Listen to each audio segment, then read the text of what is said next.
Get your fucking ass up and work. Kim Kardashian read you bitches and you really weren't ready for it. Snatching wigs the day after International Women's Day. Kim Kardashian comes out talking out the side of her neck in Variety magazine. And I don't know what everybody's really so upset about. To me, it just seems like good advice. She also said, You have to surround yourself with people that want to work.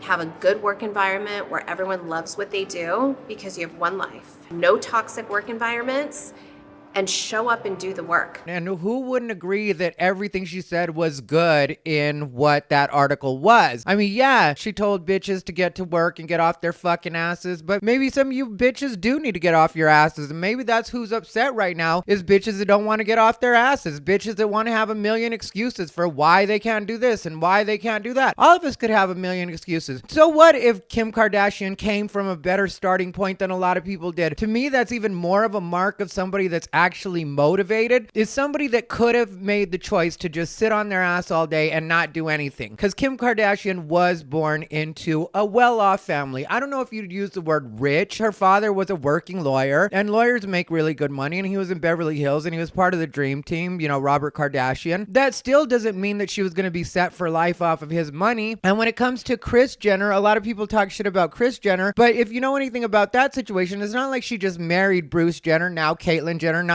dead naming, just using the historically correct term for what he was back then. Now she, and I respect that 100%. I personally like Caitlyn Jenner, but if you pay attention to that story, or if you know that story, Bruce Jenner was basically a broke down old athlete that wasn't really doing a lot with himself, didn't have a lot of money, and this is by his own admission. He's talked about this, and Kris Jenner took him and was like, let's go ahead and rebuild this brand. And that's what she did, is she built Bruce Jenner into being the man he needed to be to eventually turn into the woman she knew she always was. And if that's not helping somebody out while helping yourself, I don't know what is. And there's nothing wrong. That's the way the whole world is supposed to work. Like, you should help other people, not because it's going to get you to a better position, but it will get you to a better position. And I think what a lot of people get upset about is that even though people like to talk shit about the Kardashians, they are the product of good karma. Like, if you listen to the things Kim Kardashian says, if you listen to the things that Kourtney Kardashian says in the interview about Kim Kardashian and her generosity as far as giving people shout outs and helping out with social media. One thing I've learned from Kim is like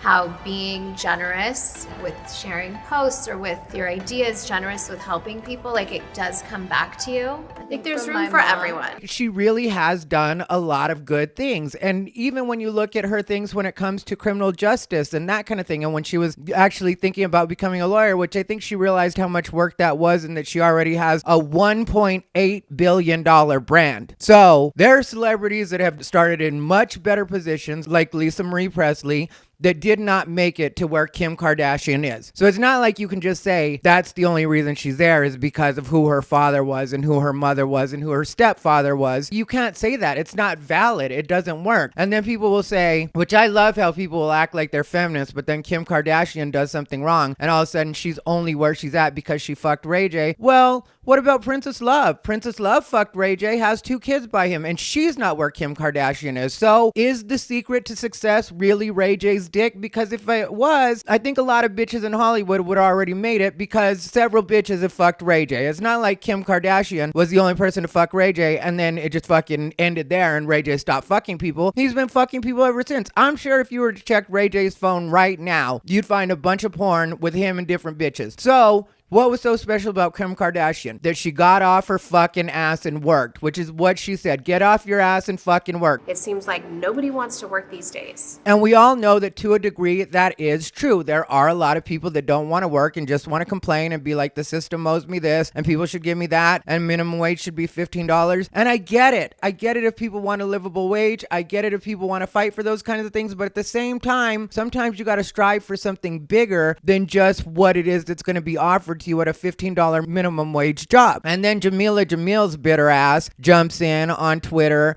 and is like, if you're raised in a smaller mansion and blah, blah, blah, you know, talking about all Kim Kardashian's privilege. Nobody needs to hear your ideas on success and work ethic, which maybe some of us do want to hear her ideas on success and work ethic. Clearly she's gotten somewhere. And then when it comes to her body and her face, a lot of people will be like, yeah, she had a bunch of plastic surgery and blah, blah, blah. Well, I don't know what that has to do with anything. She looks fucking great. So there's that. And also, if you know anything about plastic surgery, it's not like she just would get a liposuction or just get a BBL and all of a sudden all of her dreams come true and everything just stays perfect. That's not the way plastic surgery works. You have to work out. You do have to watch the way you eat, and you do have to get some Photoshop done. And that's what it is. And Kim Kardashian invests in all of it. She makes sure she always looks her best. She makes sure her brand is on point.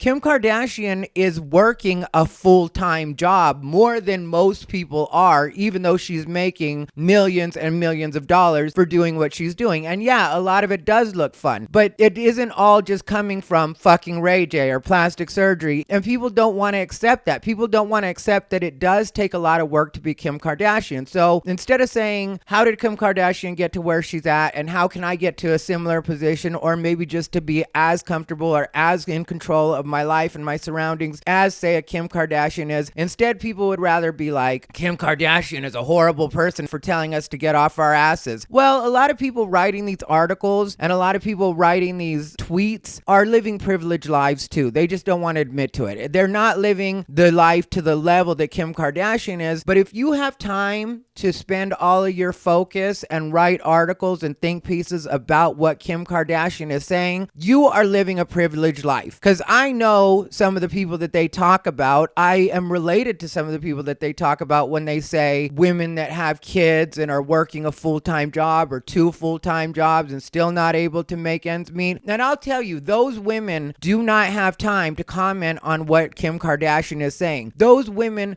do not have opinions on what it is Kim Kardashian or any of the Kardashian girls are doing in most cases. Yeah, they may see it at the checkout stand and have a quick conversation with a friend about it, like Chloe's hands look old or whatever.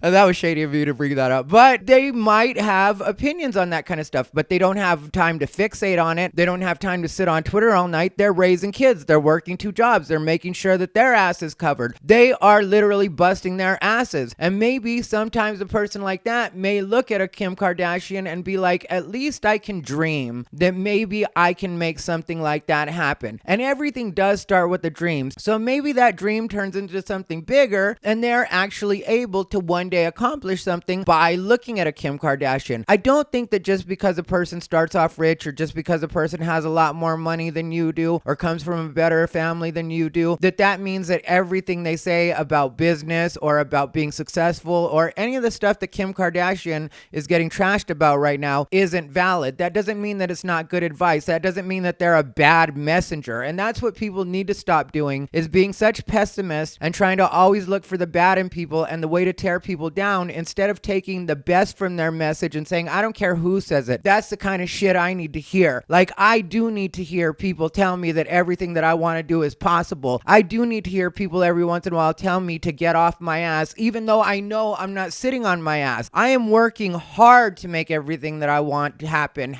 And I still don't look at Kim Kardashian saying that as a bad thing or a dig towards me. Maybe there's something wrong with you mentally that makes you think that the TV is talking to you, that makes you think that Kim Kardashian is attacking you right now. Because I don't know if you know this, but when Kim Kardashian was doing her interview with Variety magazine, I'm sure she didn't have you anywhere on her mind. I'm sure she wasn't thinking about you even a little bit. And that's what bothers you, is you take up no space in her mind while she lives rent-free in yours. Anyway, this has been Ty Rivera, the absolute best LGBTQ comedian in the world.